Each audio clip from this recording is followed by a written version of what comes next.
Selamat siang, berikut saya sampaikan penjelasan mengenai metode pelaksanaan PURPEL.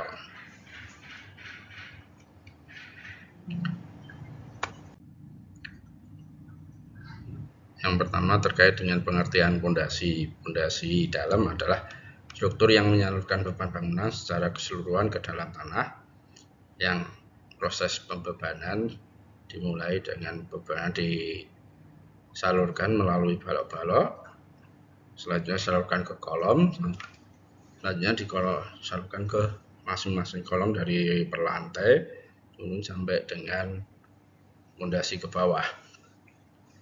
Untuk jenis-jenis pondasi dalam ada beberapa pondasi dalam berupa tiang PURPEL dan juga tiang pancang. Dan ada jenis pondasi lainnya yang dengan seperti strospel dan juga pondasi lainnya. Untuk karakteristik dan pengaplikasiannya memiliki cara yang berbeda sesuai dengan kebutuhan proyek. Selanjutnya terkait dengan kelebihan PURPEL sendiri. PURPEL sendiri memiliki kelebihan berupa kemampuan menahan beban yang cukup besar dan minimnya getaran selama pekerjaan berlaksana.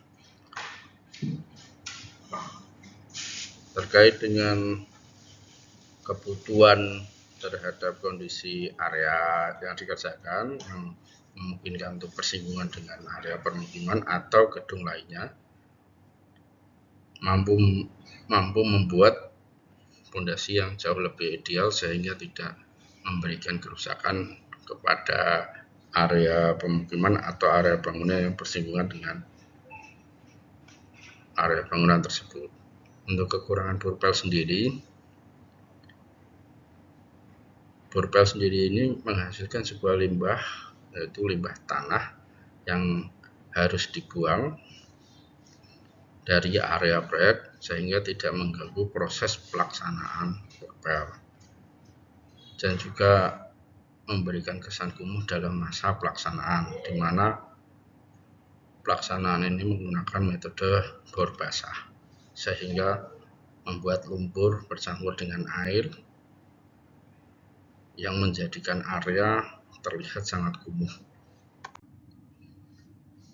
Dalam penentuan titik pondasi PURPEL atau penggunaan pondasi PURPEL dilakukan pengujian tanah sebelumnya, yaitu menggunakan boring, di mana boring ini bertujuan untuk mengetahui kondisi tanah dalam setiap lapisan tanah sampai dengan permukaan tanah keras dan juga menentukan profil geoteknik tanah. Untuk manfaat pengujian boring sendiri, untuk mendapatkan data akurat tentang kondisi tanah, menghindari kerugian di masa depan, dan juga mengoptimalkan desain struktur yang akan direncanakan. Untuk alat PURPEL sendiri terdiri dari mesin bor, mata bor. Mata bor ada dua jenis, mata bor core dan juga mata bor core barrel, dan juga alat bantu berupa ekskavator untuk melakukan pemindahan bekas tanah hasil pengeboran.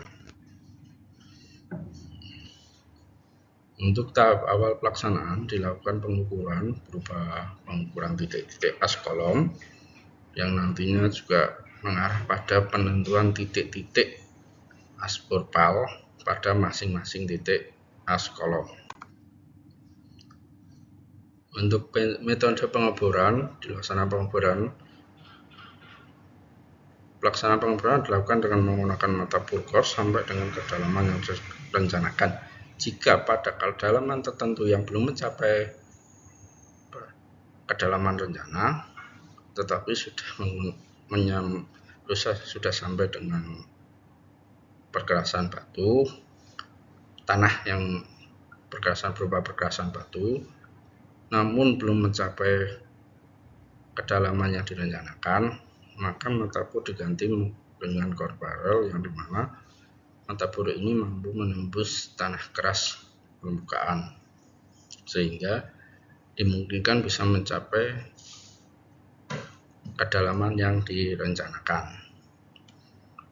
Dalam metode pengemburan ini yang perlu diperhatikan adalah pemasangan casing di atas pengeboran dengan kedalaman pengeboran minimal adalah 6 meter. Selanjutnya pembuatan bak penampungan air, di mana pembuatan bak penampungan air ini berfungsi sebagai penyedia suplai air untuk proses pengeboran dengan metode basah. Selanjutnya pembuatan bak penampungan lumpur. Bak penampungan lumpur ini digunakan sebagai penampungan limbah lumpur hasil pengeboran yang selanjutnya akan dikeringkan dan akan dibuang keluar area proyek.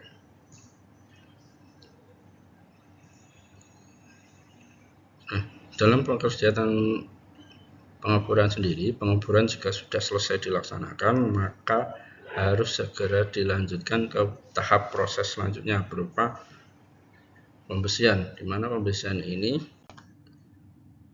sudah dilakukan fabrikasi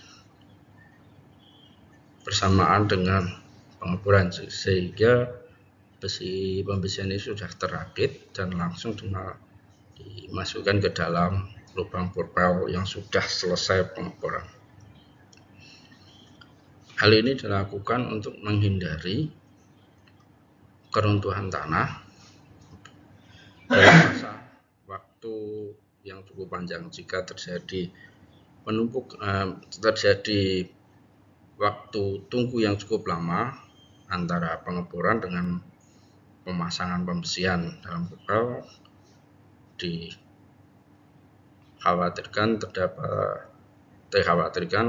untuk terjadinya keruntuhan tanah, sehingga membuat lubang porpel semakin dangkal, semakin rusak, atau bisa dikatakan keruntuhan tersebut tidak mungkin bisa terangkat kembali. Untuk metode pengecoran sendiri, pengecoran dilaksanakan menggunakan mutu sesuai dengan yang direncanakan. Peralatan yang digunakan antara lain pipa tremi dan juga kren. Di mana pipa tremi ini